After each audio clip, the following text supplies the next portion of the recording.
এই যে দেখুন, এখানে কিন্তু অনেকগুলা মিষ্টি আলু শাক আছে। তো এই মিষ্টি আলু শাক দিয়ে আজকে একটা মজার রেসিপি শেয়ার করব। তো এখান থেকে আমি ফ্রেশ টাটকা কিছু মিষ্টি আলু শাক নিয়ে যাব।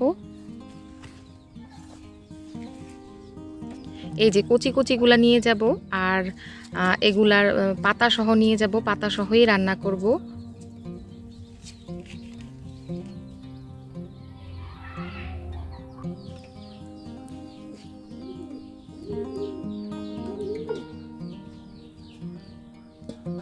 আজকের এই রান্নাটাতে কোনো রকম তেল ইউজ করব না, খুবই অল্প মশলায় আজকে আমি এই রান্নাটা করব।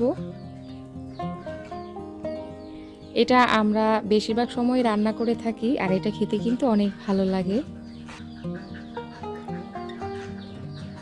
তো এখানে আমি তো পানিটা বসিয়ে দিয়েছি। এখন পানির মধ্যে আমি দিয়ে দিচ্ছি লবণ।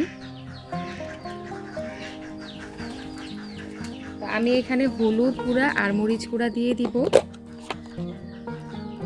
মরিচের গুঁড়ার পরিমাণটা একটু বেশি দিব, আমরা শুটকি রান্নাতে একটু ঝাল ঝাল করে খাই, এটা খেতে কিন্তু ভালো লাগে। এখানে হলুদও দিয়ে দিচ্ছি।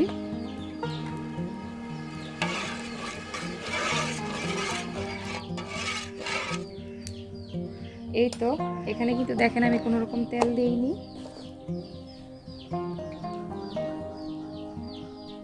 এখন হচ্ছে শুটকিটাও দিয়ে দিচ্ছি। আমি এখানে 3টা শীতল নিয়েছি, শীতল শুটকি বলি আর কি আমরা এটাকে। তো এই রান্নাটাতে যে কোনো শুটকি ইউজ করা যায়, তবে আমি বেশিরভাগ শীতল দিয়ে রান্না করি।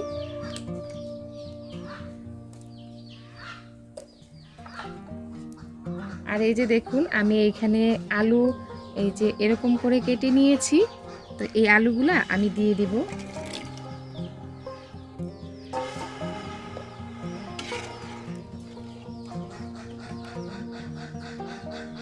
আর এখানে কি কি লাগবে আমি একটু দেখিয়ে দিচ্ছি। এখানে লাগবে হচ্ছে মসুর ডাল, আর হচ্ছে রান্নার মূল উপকরণ এটা, এই যে মিষ্টি আলু শাক।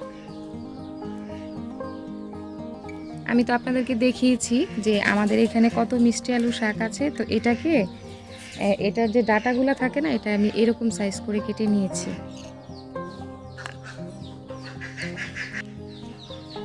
এখন হচ্ছে এখানে আমি পেঁয়াজ কুচি আর রসুন কুচি দিচ্ছি। আপনারা চাইলে এখানে বাটাটাও ইউজ করতে পারেন।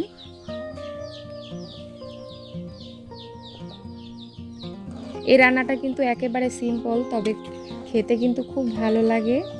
এই রান্নাটা আমি আমার শাশুড়ির কাছ থেকে শিখেছি। শুধু এই রান্না না, আমি এরকম আরও অনেক রান্নাই আমার শাশুড়ির কাছ থেকে শিখেছি। এটা আমাদের কুমিল্লার একটা ঐতিহ্যবাহী রান্না বলতে পারেন। আমরা খুব কমই শুটকি তেল দিয়ে রান্না করে খাই, তবে যেটা ভুনা খাই সেটাতে কিন্তু অবশ্যই তেল দিই। আর মাটির চুলা রান্না কিন্তু এমনিতেই অনেক ভালো লাগে। সেজন্য আমি বিশেষ করে যেই রান্নাগুলো অথেন্টিক হয় ওই রান্নাগুলোই আমি মাটির চুলায় করার ট্রাই করি।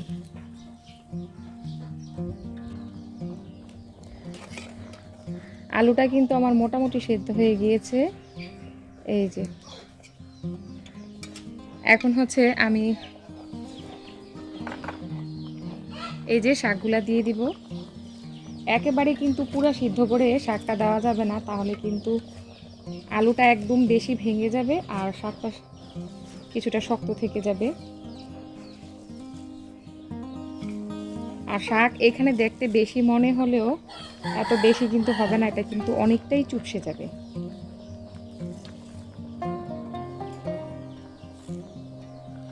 আর এই যে এখন কিন্তু এই মুসুর ডালটাও আমি উপর দিয়ে দিয়ে দিব।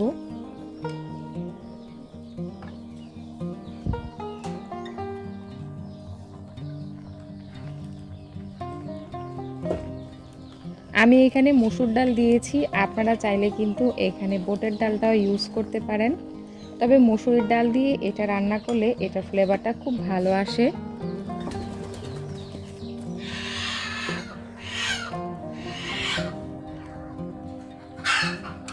এই যে দেখুন কতটা চুপসে গিয়েছে। আর ঝোলটা হচ্ছে যার যার পছন্দ অনুযায়ী রাখবে। তো আমি আবার খুব বেশি একটা ঝোল পছন্দ করি না এইসব তরকারিতে। ঝোলটা কিছুটা আমি শুকিয়ে ফেলবো আর কি। আমার কিন্তু মোটামুটি সব কিছুই সেদ্ধ হয়ে গিয়েছে।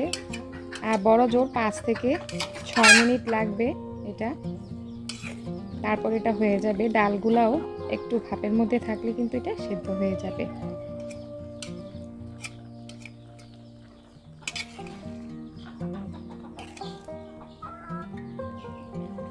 আর এই ডাটাগুলো সেদ্ধ হতে খুব বেশি একটা সময় লাগে না, জাস্ট ভাপের মধ্যেই চুলার মৃদু মৃদু আছে কিন্তু এটা হয়ে যাবে। আমি একটু ঢাকনা দিয়ে দিচ্ছি, ঢাকনা দিয়ে দিলে আরও তাড়াতাড়ি এটা সেদ্ধ হয়ে যাবে।